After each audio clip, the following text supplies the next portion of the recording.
नमस्कार. आजची आपली रेसिपी आहे पुरणपोळी. सर्वांच्या आवडीची अशी ही पुरणपोळी. कुठला कार्यक्रम असेल तर आपण पुरणपोळ्या वगैरे घरी नक्की बनवतो, पण ते पुरणपोळ्या जर तुमच्या लाटताना फाटत असेल आणि जरा जास्त पुरण भरलं तर त्याही फाटत असतील, तर ही रेसिपी नक्की बघा. तुम्ही कितीही पुरण भरलं तरीही पुरणपोळी लाटताना अजिबात फाटणार नाही. एकदम टम्म फुगलेल्या मऊसूद अशा आपल्या ह्या पुरणपोळ्या होणार आहे. तर त्यासाठी आपल्याला लागणार आहे इथे चण्याची डाळ. तर अर्धा किलो 500 ग्राम इथे मी चण्याची डाळ 5-6 तास भिजत ठेवायची आपल्याला. म्हणजे डाळ एकदम मऊ झाली का आपलं पुरणही लवकर होतं. डाळ शिजली का पुरण व्यवस्थित तयार होतं. तर आता ही डाळ आपल्याला उकळून घ्यायची, चांगली शिजून घ्यायची. तर त्यासाठी गॅसवरती कढईमध्ये मी पाणी गरम करत ठेवलेलं आहे. पाण्याला चांगली आता बघा उकळी आली आहे. त्यानंतर आपण यामध्ये ही चण्याची डाळ घालायची. पाण्याला चांगली उकळी काढूनच नंतर चण्याची डाळ घालायची. आणि जेवढी चांगली डाळ भिजलेली असेल तेवढं पुरण लवकर शिजलं जातं. त्यामुळे डाळ 5-6 तास तरी भिजत ठेवा चांगली. आणि स्वच्छ धुवून नंतर आपण ही घेतलेली आहे. 2-3 वेळा धुवून घ्यायची आपल्याला डाळ. आणि आता गरम पाण्यामध्ये घालायची. आता डाळ आपण गरम पाण्यामध्ये थंड डाळ घातल्यामुळे पाण्याचं टेम्परेचर जरा कमी होतं. त्यामुळे थोडासा गॅस फास्ट करायचा आणि पाण्याला जराशी हलकीशी उकळी काढून घ्यायची आणि मग स्लोवरती ठेवायचं आता आपल्याला.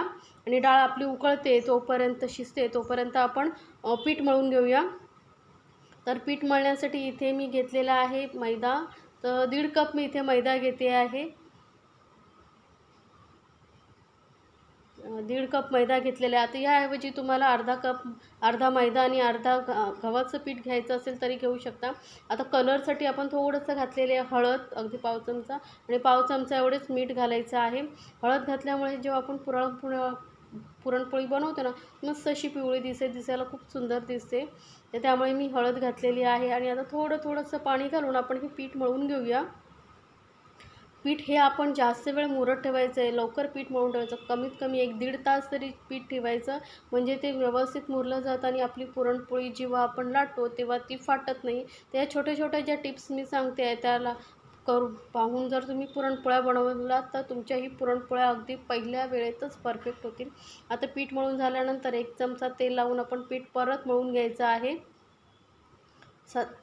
थोडंसंच तेल लावायचं आणि मस्त अशी ही पीठ परत 1 मिनिटच मळून असं व्यवस्थित आपल्याला हे ठेवायचं आहे. आता हे पीठ तुम्ही एअरटाईट डब्यामध्ये किंवा असं ओल्या कापडाने झाकून ठेवू शकता. तर हे पीठ आपलं मळून झालेलं त्याला मी झाकून ठेवून देते. तर पीठ आपलं तयार झालेलं आहे. म्हणून आता आपण परत डाळीकडे आलेलो आहे. आपली डाळ ही शिजलेली आहे. आता हे बघा वरचं जे पाण्याचा फेस येतो ना तो आपल्याला काढून टाकायचा आहे. तर अलगद वरच्यावर आपण हा फेस सर्व काढून टाकायचा आहे. मी दाखवलेल्या रेसिपी जर तुम्हाला आवडत असतील तर चॅनलला लाईक्स, कमेंट्स आणि सबस्क्राईब करायला विसरू नका. सोबतच बेल आयकॉनवरती क्लिक करा म्हणजे माझ्या नवीन रेसिपीची नोटिफिकेशन लगेचच तुमच्यापर्यंत पोहोचेल. आता डाळ आपली शिजली की नाही आपण चेक करून बघूया. आणि बघा पटकन तुटली जात नाही आहे. थोडंसं बाकी आहे. तर आपण अजून 5 मिनटं शिजवून घेऊया.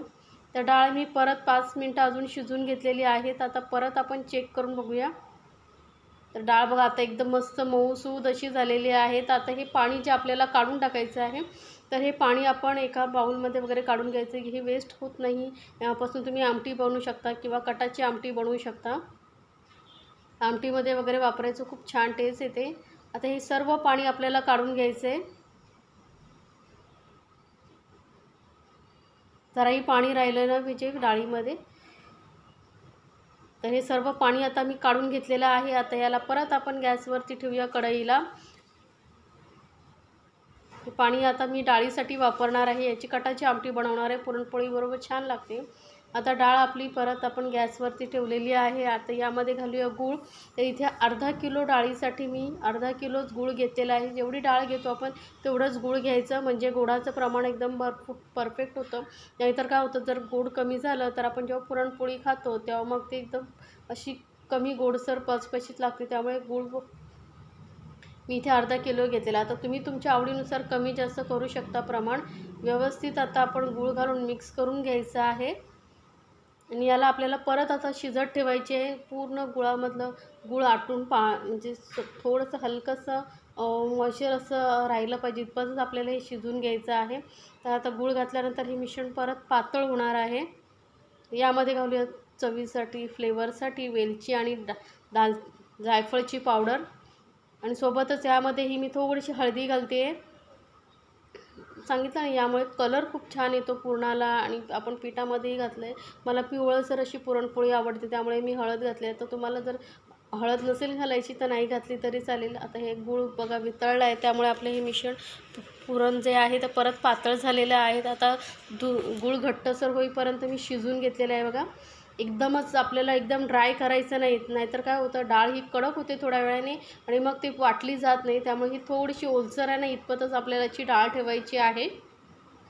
तर गॅस बंद करून थोडंसं हलकंसं थंड करून घेऊया, जास्त नाही, हलकंसं थंड करून आपल्याला ही वाटून घ्यायची. तर वाटण्याची ही पद्धत, ही प्रमाण आहे बघा. तर इथे अशी जाळी वगैरे घ्यायची आपल्याला, आणि जाळीवरती आपण ही डाळ ठेवून वाटू शकतो.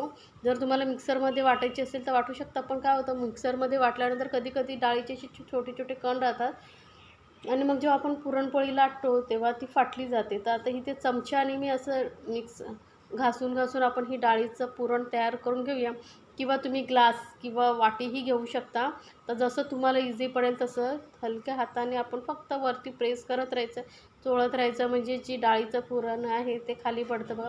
एकदम मस्त असं परफेक्ट आपलं पुरण तयार झालेलं आहे. एकदम सुका आहे, एकदम ओलसर अजिबात नाही आहे बघा. डाळ थोडी सुकल्यानंतर थोडंसं हलकीशी ड्रायसारखी वाटे ना, म्हणूनच एकदम जेव्हा आपण डाळ गूळ घालून शिजवतो तेव्हा एकदम ड्राय करायचे नाही, थोडंसं ओलसरपणा असला पाहिजे त्याच्यामध्ये. आता हे आपलं पुरण सर्व वाटून झालेलं आहे, पुरण आपलं आहे तयार. आपण पुरणपोळी बनवायला घेऊया. आपलं पीठही चांगलं मुरलेलं आहे, मस्तपैकी 1-1.5 तास झालेला आहे. तर आता पुरणपोळी लाटण्यासाठी आपण हा पुरणाचा एक गोळा घ्यायचा आहे, मोठासा गोळा घ्यायचा आहे. कारण पुरणपोळीच्या जास्त भरलेलं असलं तर खाताना खूप मजा येते, त्यामुळे मी जास्त घालते आहे. आता गोळा बघा, आपण मस्त गोल गोळा करून घ्यायचा आहे आणि त्यानंतर त्याच्या अगदी पावभाग एवढा पिठाचा गोळा घ्यायचा आहे बघा. अर्ध्यापेक्षाही पावभाग म्हणजे आपण पीठ घेतलेलं आहे, पिठाचा गोळा छोट्या लिंबा एवढा घ्यायचा आहे. आता याचा आपल्याला पुरणपोळी लाटताना काय करायची आहे, तुम्ही जर अशी पारी करून डायरेक्ट भरू शकता तर भरू शकता, पण मी परफेक्ट एकदम झटपट होणारी पद्धत तुम्हाला दाखवते. थोडंसं ना पोळपाटाला आपण एक कागदी कपडा वगैरे बांधून घ्यायचा, कपडा बांधून घ्यायचा, म्हणजे काय होतं, आपल्याला पुरणपोळी व्यवस्थित लाटता येते.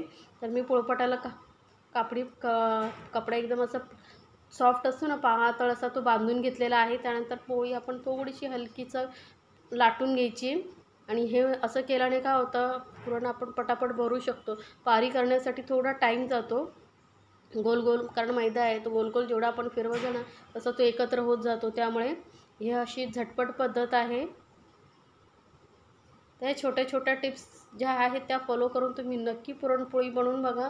तुम्हाला ही पटकन जमेल, अजिबात फेल होणार नाही. एकदम परफेक्ट अशी पुरणपोळीची रेसिपी मी सांगितलेली आहे. आता 2 हाताने हलकासा प्रेस करून घ्यायचा आपल्याला, आणि परत याला सुकं पीठ लावून घ्यायचं.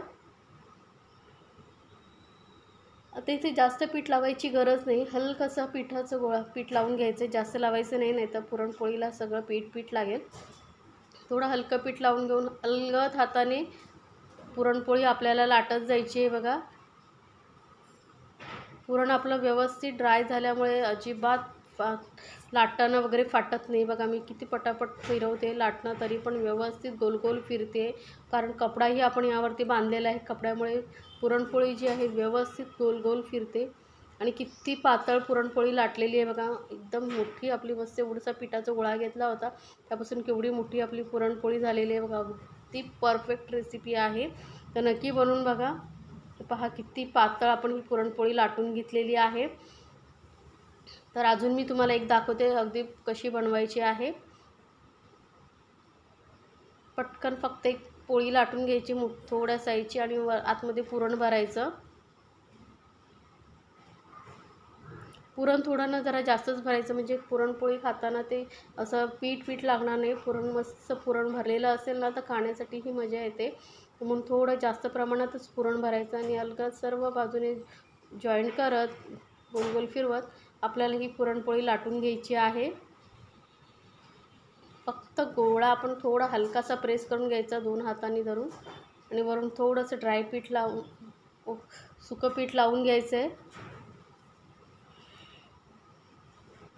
आणि एकदा पीठ लावलं तर परत लावायची गरज पडत नाही. पुरणपोळी आपोआप कपड्यामुळे व्यवस्थित सरकली जाते बघा, गोल गोल फिरते. फक्त लाटणं तुम्ही अलगद फिरवा, जास्त प्रेशर देऊ नका. आणि कुठेही लाटाणं वगैरे फाटत नाही बघा, आजूबाजूनेही क्रॅक वगैरे असं काहीच जात नाही. एकदम परफेक्ट पुरणपोळी लाटली जाते. कितीही पातळ लाटलात तरी पुरणपोळी फाटणार नाही. तर नक्की बनवा. आता गॅसवरती मी तवा ठेवलेला आहे आणि तव्यावरती आपण पुरणपोळी एकदम लो फ्लेमवरती मस्त अशी थोडासा खरपूस कलर येईपर्यंत भाजून घ्यायची आहे. दोन्ही साईडने अलटून पलटून पोळी लाटून घ्यायची आहे, भाजून घ्यायची आहे. आता इथे तुम्ही तूप किंवा तेल तुम्हाला जे आवडतं ते लावू शकता. एखादा असं कापडी हलकासा कपडा घ्यायचा आहे आणि हलक्या हाताने फक्त वरून हलकं हलकं असं प्रेस करत जायचं आहे. म्हणजे काय होतं, असं पुरणपोळी छान शेकली जाते आतपर्यंत आणि मस्त अशी टम्म फुगते ही पुरणपोळी.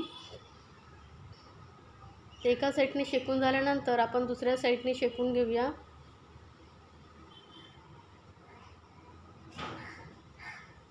म्हणजे व्यवस्थित आपली पुरणपोळी शेकली जाणार आहे, कच्ची अजिबात राहणार नाही. आता इथे तेल किंवा तूप तुम्हाला जे आवडतं ते तुम्ही लावू शकता. तर अतिही तेल किंवा तूप लावू नका, नाही तर ती तेलकट पुरणपोळी लागेल. बघा आता पलटी केल्यानंतर कशी मस्त टम्म फुगेल बघा पुरणपोळी आपली.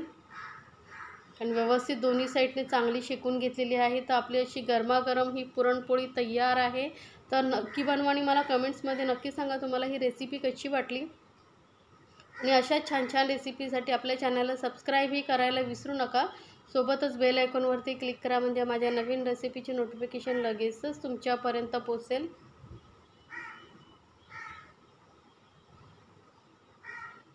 तर याच पद्धतीने ना मी सर्व पुरणपोळ्या बनवून घेते. तुम्हीही नक्की बनवा आणि मला कमेंट्समध्ये नक्की सांगा तुम्हाला ही रेसिपी कशी वाटली. आणि अशा छान छान रेसिपी आपल्या चॅनलवरती आहेत, त्यांही नक्की पहा. म्हणजे तुम्हालाही परफेक्ट तुम्हाला रेसिपी करताना कुठलाही प्रॉब्लेम येणार नाही. अगदी परफेक्ट पहिल्या वेळातच तुमची पुरणपोळी एकदम तयार होईल आणि खाणाऱ्यांनाही खूप आनंद येईल. एवढी परफेक्ट अशी गुळाचं प्रमाण आहे.